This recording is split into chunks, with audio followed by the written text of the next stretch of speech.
1, 2, 3 mərtəbə və yaxud 2 mərtəbə mansardla olan binalar var ki, bunların lisenziyaya ehtiyacı olmadığına görə, yəni adi bir mülki bir ev kimi tikilir.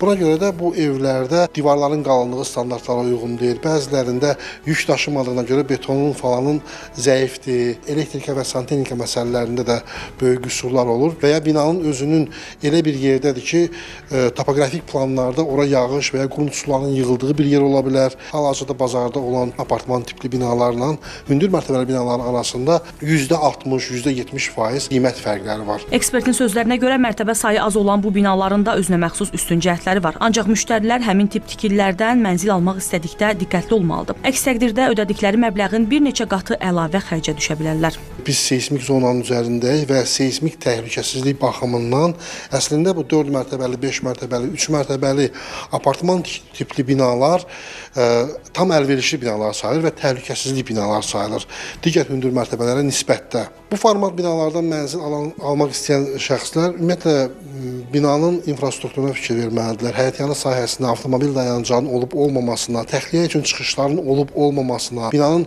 fundamenti, təməlinə baxmalıdırlar ilk növbədə. İnfrastruktur məsələlərində böyük sıxıntılar və nöqsanlar olduğuna görə bu format evləri alanların sayı çox azdır.